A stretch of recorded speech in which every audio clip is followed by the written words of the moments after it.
Bonjour et bonsoir en fonction de l'endroit où vous vous trouvez actuellement. Donc, une fois de plus, je viens devant vous pour parler d'un personnage qui intrigue beaucoup de personnes actuellement, qui a intrigué dans le passé et qui intrigue toujours et qui intriguera un bon moment encore par rapport à certaines personnes qui manquent de discernement spirituel.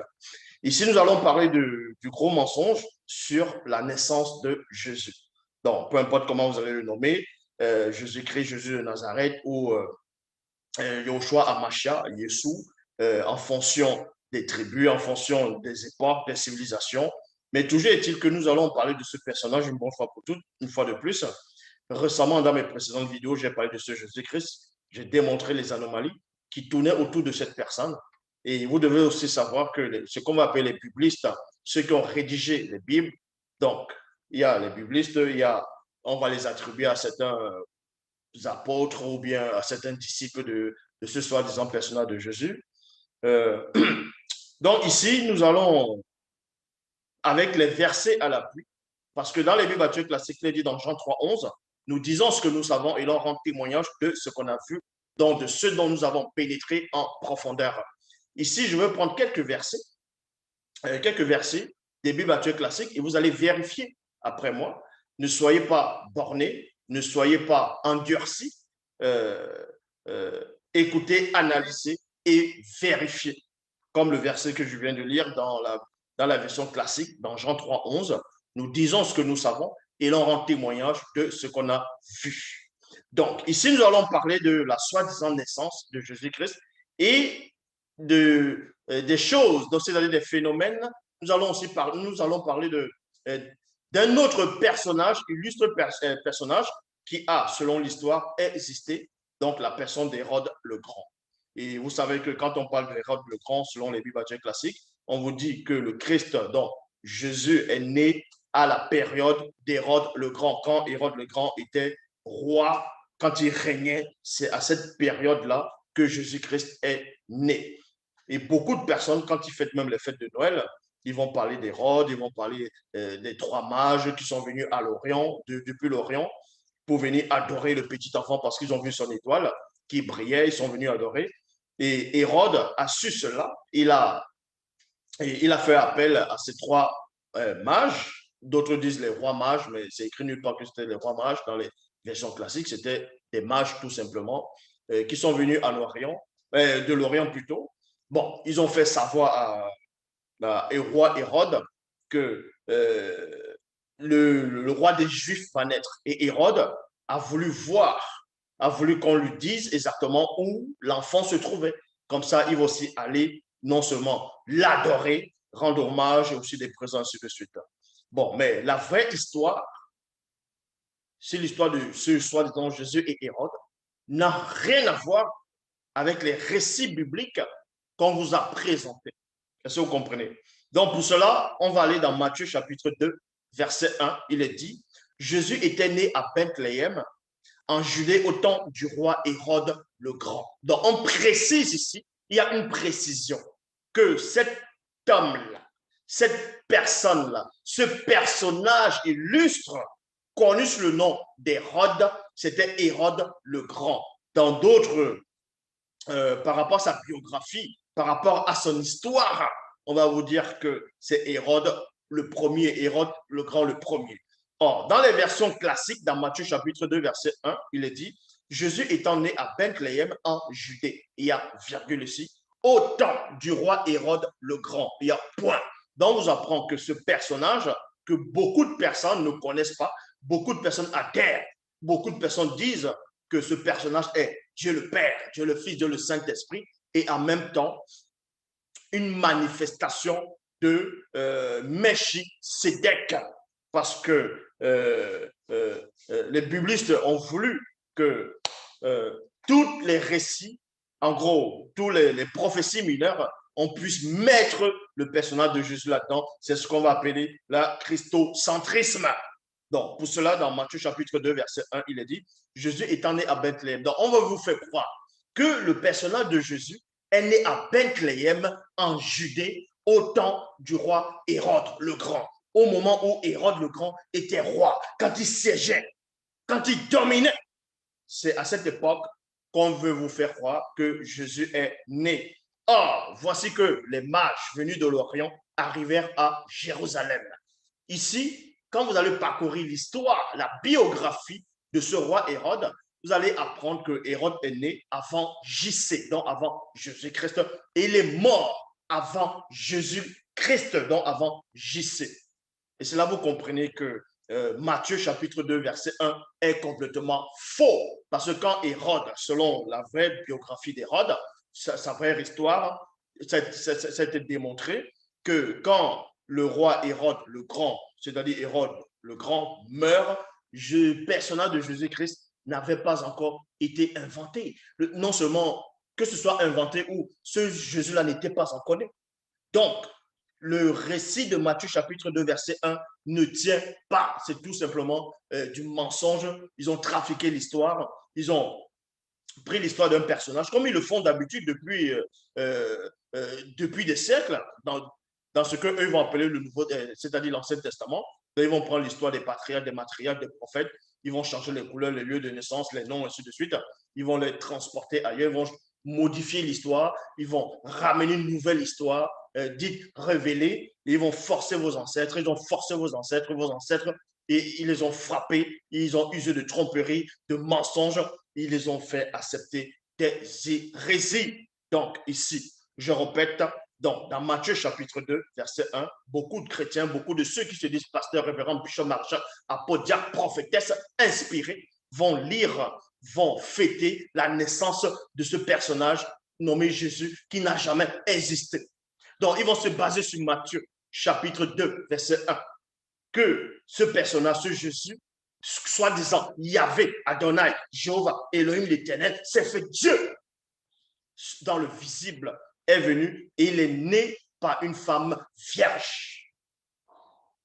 Et on vous apprend que le soi-disant Jésus serait né à Bethléem en Judée, au temps, comme j'ai dit tantôt, où Hérode le Grand siégeait sur le trône, où Hérode le Grand était roi, il régnait avec puissance. Bible parole de vie, il est dit, Jésus naît à Bethléem en Judée au moment où Hérode le Grand est roi. Il y a point.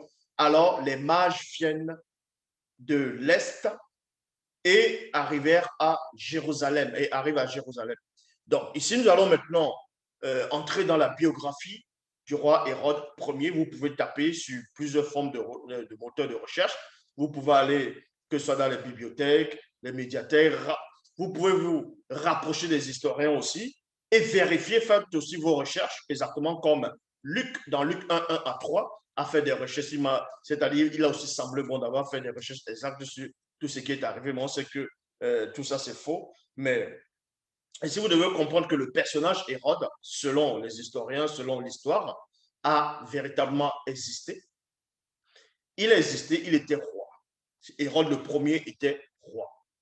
Donc, ils vont inventer un personnage nommé Jésus pour l'introduire dans l'histoire, à un moment donné, dans une partie d'histoire du roi Hérode, pour que ça puisse coïncider. Parce qu'au moment où ils vont inventer ce Jésus, au moment où ils vont inventer le personnage de ce sauveur-là, pour l'introduire dans l'histoire d'Hérode le premier, c'est parce qu'en ce moment, la grande majorité de la population n'était pas intellectuelle, ne savait pas lire, ne comprenait pas ce qui se passait.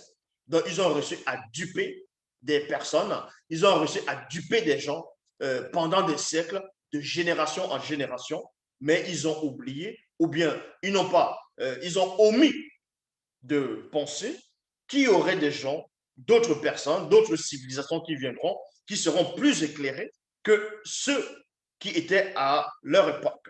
Quand ils ont modifié les Écritures, quand ils ont inventé, quand ils ont plagié l'histoire noire, c'est-à-dire du peuple noir. Donc, on vous apprend ici dans la biographie d'Hérode le Grand. Hérode le Grand, fils d'Antiparté, est né à Absalom en 73 avant JC. Donc, quand on dit avant JC, certaines personnes se posent la question de savoir, quand on dit avant JC, ça veut dire quoi? Avant JC, donc avant Jésus-Christ.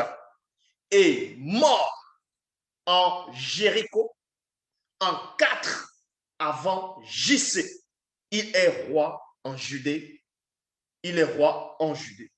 Étant client de 37 avant JC à sa mort en 4 avant JC.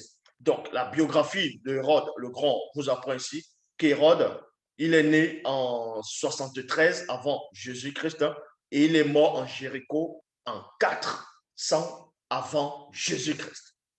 Et c'est là où vous voyez que Matthieu chapitre 2, verset 1 est faux. Puisque dans Matthieu chapitre 2, verset 1, vous dit que Jésus est né à la période où Hérode le Grand était roi. Tandis que l'histoire, la vraie histoire d'Hérode, sa biographie, son histoire, vous démontre que Hérode est mort, Jésus n'était pas né. Donc vous voyez déjà le premier mensonge des biblistes, le premier mensonge des scribes, le premier mensonge sur la naissance de Jésus-Christ. Donc Hérode le Grand ici n'a pas connu d'enfant qu'on va nommer Jésus-Christ, ou bien Yoshua Amashia, ou peu importe comment vous allez le nommer.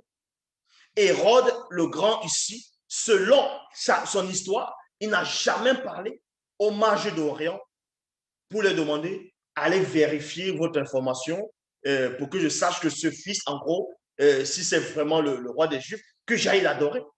Ils ont juste inventé une histoire pour placer ce mensonge de Jésus-Christ que beaucoup de gens adorent parce qu'ils sont ignorants de leur propre ignorance. Et pour cela, on poursuit. Quand on va dans Matthieu chapitre 2, versets 21 à 22, on vous dit ici, Joseph se leva, prit l'enfant et sa mère, et il entra dans le pays d'Israël. Donc, c'est une époque où, selon les Écritures, bon, qu'est-ce que les Écritures, selon les Bibles classiques, on vous apprend, quand vous lisez plus tôt, dans Matthieu chapitre 2, versets 14 à 15, on vous dit que, en gros, Hérode voulait tuer le petit enfant Jésus parce qu'il ne voulait pas qu'il y ait un autre roi par lui. Et Joseph, le père adoptif, a pris le petit enfant et sa mère Marie pour l'amener en Égypte, afin qu'il puisse conserver la vie. Et de là-bas, ils ont fait quelques temps là-bas en Égypte, et divinement avertis, on les a avertis aussi, que ceux qui voulaient à la mort, c'est-à-dire ceux qui en voulaient à la vie de l'enfant, de ce petit Jésus, en gros, ne sont plus là. Donc, Hérode étant mort, c'est pour ça que dans Matthieu chapitre 2, verset 21 à 22, il est dit, Joseph se leva, prit l'enfant et sa mère, et il entra dans le pays, c'est-à-dire d'Israël. Mais il apprit qu'Archélaos avait succédé à son père comme roi en Judée. Il y a point virgule ici. Donc, on vous apprend que quand Joseph est rentré, quand il est entré en Israël avec Marie et le petit enfant Jésus, il a appris là-bas que non seulement il avait d'abord appris, et aussi là-bas que vu que Hérode le Grand, le premier, n'est plus là, était mort, c'est son fils, c'est-à-dire premier-né, connu sous le nom de Hérode Archélaos, avait succédé son père comme roi. Et ça, c'est faux. Je lance le défi à quiconque va montrer dans l'histoire d'Archélaos où Archélaos était roi. Archélaos, donc le fils aîné d'Hérode le Grand, c'est-à-dire Hérode Archélaos, parce qu'il va porter le nom aussi de son père, du nom d'Hérode. Donc, Archélaos plutôt, qui était le fils aîné d'Hérode le Grand, n'a jamais été roi. Est-ce que vous comprenez? N'a jamais été roi. On retrouve que ces hérésies dans les Bibles actuelles classiques, où on vous dit que dans Matthieu chapitre 2, verset 22, mais il apprit qu'Archélaos avait succédé à son père, Hérode, comme roi en Judée. Alors il eut peur d'y s'y rendre. Il reçut de nouvelles indications dans un rêve et il partit pour la province de Galilée. Donc, on va aussi plonger dans la biographie de ce soi-disant roi Archélaos et vous allez voir que c'est faux. Donc, dans la biographie du roi Archélaos, donc de Hérode Archélaos, on vous dit ici, après le décès de son père en Jéricho, en 400 avant JC, Hérode Archélaos se rend à Rome pour se faire reconnaître roi de Judée par l'empereur Auguste. à cette époque, c'était l'empereur Auguste qui régnait, qui était l'empereur. Donc, il pouvait nommer un roi, il pouvait nommer un préfet, il pouvait nommer le gouverneur, ainsi de suite. Donc, on vous apprend que quand Hérode le premier est mort, avant la naissance de Jésus-Christ, donc pour montrer que quand ils mettent Jésus-Christ est né à la période du roi Hérode le Grand, ça c'est faux dans la biographie. Dans la vraie histoire d'Hérode, on ne voit pas l'enfant Jésus qui est né à cette époque. Donc, l'histoire d'Hérode vous montre que Jésus-Christ est une invention. Donc, quand Archélaos, il repart, il se rend à Rome parce que son père est mort. Son père était roi. Archélaos, maintenant le fils aîné du roi Hérode Ier, il va à Rome pour se faire reconnaître comme roi de Judée par l'empereur Auguste. Mais ce dernier, c'est-à-dire l'empereur Auguste, préfère le nommer gouverneur. Il y a point ici. Nulle part dans l'histoire, est-ce que vous comprenez? Vous pouvez voir n'importe quel historien, vous pouvez aller voir les livres d'histoire, à part Hérode le Grand, le premier, il a eu 3 fils, c'est-à-dire ses 3 enfants, ses 3 fils n'ont jamais été rois. Le seul qui a été roi dans la famille, en gros, direct là d'Hérode, c'est-à-dire parmi ceux directs, si vous voulez, c'est le petit-fils d'Hérode. Mais là, on va arriver plus tard. Donc, l'empereur Auguste refuse de donner le titre de roi à Hérode Archélaos. Il lui donne plutôt le titre de gouverneur. Et un gouverneur, ce n'est pas un roi. Un gouverneur n'est pas un roi. Dans le récit de Matthieu, chapitre 2, verset 22, est faux. Vu que le récit de Matthieu, chapitre 2, verset 22, confirme que Hérode Archélaos, c'est-à-dire Archélaos, a succédé à son père en tant que roi. Et nulle part dans l'histoire, Archélaos est devenu roi. Il est devenu empereur. Il n'est pas devenu empereur, il est devenu gouverneur. Et un gouverneur, ce n'est pas un roi. Donc déjà, voilà encore le deuxième mensonge qui tourne autour de la naissance de ce Jésus-Christ-là. Donc, on va maintenant dans Marc, chapitre 6, au verset 14. Bible, parole de vie. Moi, je vais prendre la Bible, parole de vie. Il est dit ici, le roi Hérode Antipas. Donc, maintenant, c'est qui Hérode Antipas? Il y a eu beaucoup d'Hérodes dans les Bibles actuelles classiques, dans ce qu'eux vont appeler le Nouveau Testament. Et ça a embrouillé beaucoup de personnes. Beaucoup de personnes disent, mais il y a eu un Hérode qui voulait tuer le petit Jésus quand il était petit, quand il était bébé. Et il y a eu un Hérode qui a livré Jean-Baptiste pour qu'il meure. Et il y a eu un autre Hérode, selon le dit de personnes, il y a eu un autre Hérode auquel, c'est-à-dire ce Jésus avait comparu devant un autre Hérode, devant un roi Hérode. Et ensuite, ce Hérode-là l'a renvoyé sur Pilate. Et plus tard, il y a eu un autre Hérode encore dans les livres des Actes des Apôtres. Et maintenant, les gens se posent la question, c'est qui tous ces Hérodes-là? Mais comprenez tout simplement, qui avait Hérode le premier, Hérode le Grand, il a eu 3 fils. Son premier fils, son fils aîné, c'était Archélaos, dont on fait allusion dans Matthieu 2, 22, dont on dit qu'il était devenu roi à la place de son père. Or, dans l'histoire, Hérode Archélaos n'est jamais devenu roi. N'est jamais devenu roi. Je lance le défi à quiconque va me prouver le contraire. Donc, il est devenu gouverneur et non roi. Maintenant, dans Marc chapitre 6 au verset 14, on vous parle d'un autre Hérode. Le roi Hérode Antipas. C'est qui? Le roi Hérode Antipas, c'est un autre fils du roi Hérode le premier. Donc, c'est le frère, c'est le petit, c'est un des petits frères, c'est un des frères d'Hérode Archélaos. D'Archélaos. Donc, on vous dit ici, le roi Hérode Antipas entend parler de Jésus, il y a virgule, parce qu'il est devenu célèbre. Les uns disent, c'est Jean-Baptiste qui s'est réveillé de la mort. Voilà pourquoi il a le pouvoir de faire des miracles. Donc, on vous apprend que le roi Hérode Antipas, c'est-à-dire le petit frère d'Hérode Archélaos, entend parler de ce personnage de Jésus, entend parler de lui. Donc, il veut voir ce qui est cette personne. Il est intrigué. Mais sauf que les auteurs de la Bible se sont encore gourés. Parce que le roi Hérode Antipas, en gros, Antipas, n'a jamais été roi. Vous pouvez lire sa biographie. Vous pouvez lire son histoire.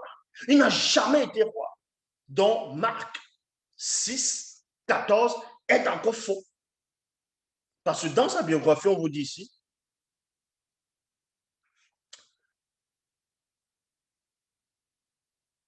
en 6, vous voyez, lorsque l'empereur Auguste révoque plutôt son frère, Archélaos, virgule, donc, à un moment donné, on a banni Archélaos, l'empereur Auguste l'a démis de ses fonctions, à un moment donné, voilà, il a banni.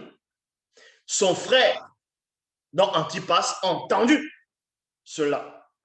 C'est pour ça qu'on dit ici, lorsque l'empereur Auguste révoque plutôt son frère, Archélaos, Antipas, qui espère récupérer les territoires de son frère, est bien dessus.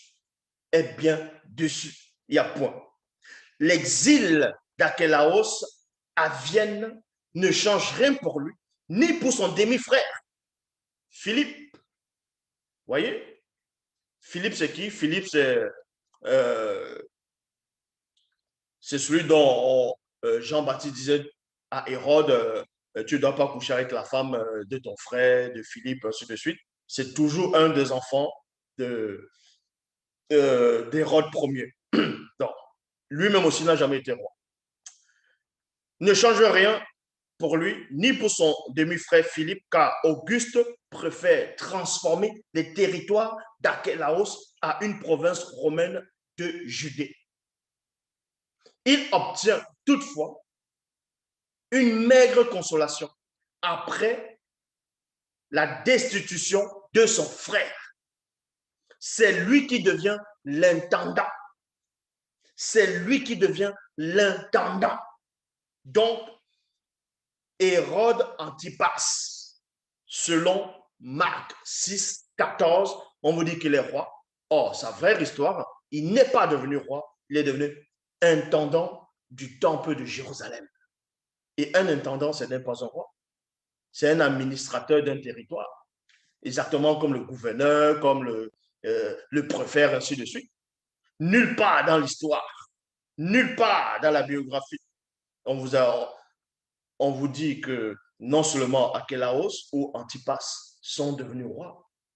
Ils ne sont pas devenus rois. L'empereur Auguste ne les a jamais nommés rois. Et voilà les biblistes qui viennent mettre qu'il était roi.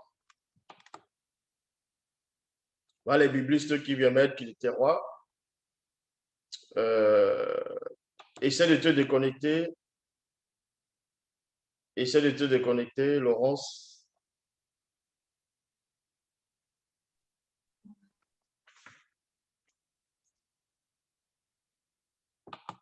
Essaie de te déconnecter.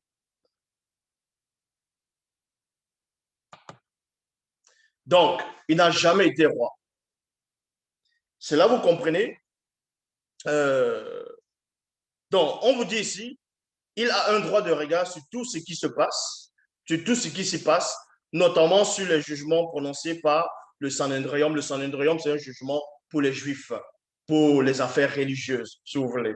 De plus, le prophète romain consulte Antipas au sujet de toutes les affaires qui concernent le culte, la religion et les traductions juives.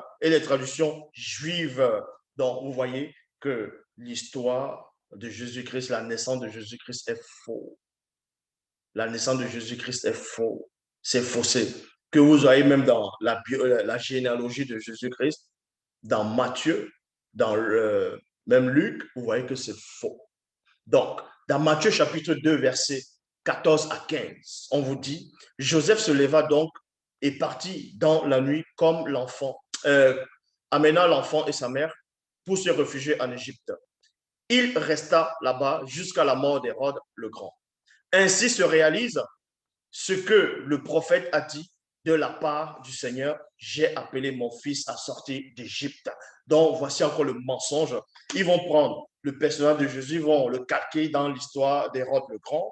Ils vont encore prendre le même personnage de Jésus, ils vont le calquer dans une histoire inventée par des faux juifs pour faire exister ce personnage furtif, pour faire exister cette invention.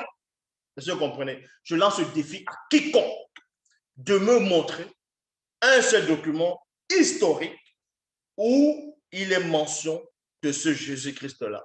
Jésus-Christ n'a jamais existé. Il n'existe pas. Il n'existera jamais. C'est tout simplement une invention d'un personnage. C'est une invention. Est-ce que vous comprenez? Il n'a jamais existé. Il n'y a aucun document historique qui relate l'existence de ce Jésus-Christ-là. À part les hérésies qu'on retrouve dans la Bible. Donc, dans Matthieu chapitre 2, verset 14 à 15, il est dit qu'à un moment donné, Joseph s'est levé. Il est parti de nuit avec Marie et le petit enfant Jésus pour se réfugier en Égypte. Et il est resté là-bas jusqu'à la mort du roi Hérode le Grand. Or, dans la biographie d'Hérode, Hérode est né, Jésus n'était pas né. Donc, Matthieu 2, 14 à 15 est faux. Donc, si c'est faux, tout ce qui vient, tout ce dont on va parler de Jésus aussi est faux, vu que sa naissance déjà elle est faussée.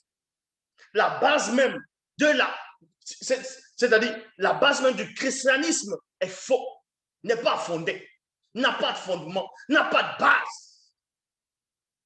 Mais pourquoi vous voulez croire à un soi-disant personnage qui change l'eau en vin, connu sous le nom de Jésus, qui marche sur l'eau, qui fait des miracles? On dit qu'il est le fils de David. Des gens font des débats, alors que la base de ce personnage ne tient pas. Ça ne tient sur aucun fondement. Ça ne tient sur aucun fondement. Donc, on vous dit ici, dans Matthieu 2,15, qu'il est resté là-bas jusqu'à la mort d'Hérode le Grand. Ainsi se réalise ce que le prophète a dit de la part du Seigneur, j'ai appelé mon fils à sortir d'Égypte. Donc, on va vérifier où les auteurs de Bible actuelle classique, où l'auteur de Matthieu a récupéré cette prophétie. Ça s'appelle encore une sorte de christocentrisme. Donc, les prophéties majeures, ils vont prendre le Christ, c'est-à-dire, ils vont prendre Jésus, ils vont le centrer dans toutes les prophéties majeures. Ça s'appelle le christocentrisme. Donc, pour placer déjà ce Jésus, vous voyez? Donc, où est-ce que cette prophétie a eu lieu? Où est-ce qu'on vous dit ici que soi-disant Yahvé, Adonai, Jéhovah, Elohim, l'Éternel, ce faux Dieu d'Israël, aurait inspiré un prophète, aurait parlé par la bouche d'un prophète dans ce qu'eux vont appeler l'ancienne alliance, l'ancien testament, la Torah, la loi. Que le soi-disant petit Jésus, donc, quand il va aller se réfugier en Égypte, à un moment donné, lui, Dieu, par le prophète, il va le refaire sortir de l'Égypte pour que l'écriture puisse s'accomplir. Ils se sont appropriés les récits des faux juifs pour aussi mettre ce personnage furtif là-dedans. Donc ici, la prophétie se trouve où? C'est dans Osée 11, 1. Bible en français courant, il est dit, quand Israël était jeune, je me suis mis à l'aimer, dit le Seigneur. Et je l'ai appelé, lui, mon fils, à sortir d'Égypte. Donc, dans Matthieu 2,15, on vous fait croire que Jésus est allé en Égypte étant petit. Et pour que la prophétie se réalise, Dieu le fait ressortir de l'Égypte. Donc, que Jésus est le Fils de Dieu, donc le fait sortir de l'Égypte. Pour que la prophétie se réalise. La prophétie qui se trouve dans Osée 11, 1. Or, dans Osée 11, 2, dans Osée 11.1, ne fait nullement allusion à Jésus. Je lance ce défi à quiconque pourra me démontrer que Osée 11.1 parle de Jésus ici. Il ne fait pas allusion à Jésus ici. Quand Israël était jeune, virgule, je me suis mis à l'aimer, il y a virgule, dit le Seigneur. Je l'ai appelé, virgule, lui c'est qui? C'est Israël. Mon fils a sorti d'Égypte. Même la sortie d'Égypte par rapport au peuple d'Israël est faux. Ça, je l'ai démontré. Les Hébreux n'ont jamais subi l'esclavage en Égypte durant 400 ans. Ça, c'est un délire. Ça, c'est un mensonge. Donc, les auteurs de Bible actuels, c'est-à-dire de ce qu'on va appeler le Nouveau Testament, ils ont pris les récits trafiqués, mensongers, les récits, on va dire, apocryphes, des faux juifs, pour introduire Jésus là-dedans. C'est pour ça que dans la Bible, parole de vie, il est dit, le Seigneur dit, quand Israël était jeune, je l'ai aimé et je l'ai appelé, lui c'est qui? Vous n'avez pas besoin de sortir d'Advark, vous n'avez pas besoin d'aller dans CCR, vous n'avez pas besoin d'avoir, c'est-à-dire, Bac plus 3 pour comprendre les éléments, c'est-à-dire les simples phrases. Et maintenant, il y a des Mongols qui vont dire, ah oui, mais il ne faut pas comprendre ça avec ton intelligence. Il faut comprendre ça par l'Esprit de Dieu, par l'Esprit de Yahvé, le faux Dieu. C'est tellement simple. Même un enfant de 5 ans peut comprendre ce que ça veut dire ici. Le Seigneur dit, quand Israël était jeune, virgule, je l'ai aimé. J'ai aimé qui? Israël, quand il était jeune. Et je l'ai appelé, il y a virgule, lui, virgule, mon fils a sorti d'Égypte. On appelait Israël à sortir d'Égypte et non Jésus. Dans Matthieu 2,15 est faux. Et eux, ils vont s'arrêter que sur ça. Poursuivez donc.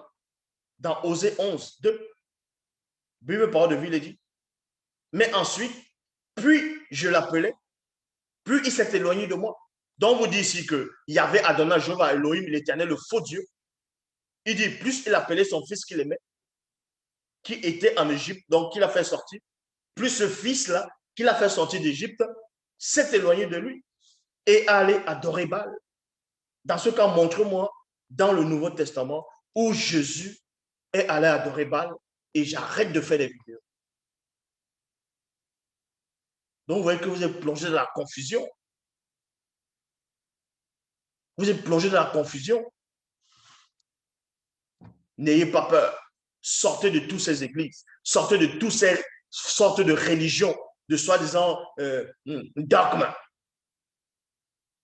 Toutes les religions sont fausses. Je dis bien, toute forme de croyance, quelle que soit la religion, quel que soit le dogme, quelle que soit la doctrine, vous êtes tous dans le mensonge. Vous adorez tous des faux dieux. Et c'est Satan qui est derrière. La seule version qui relate la vraie histoire du vrai Christ noir, c'est Bible, Kalatambalé, la seule version authentique.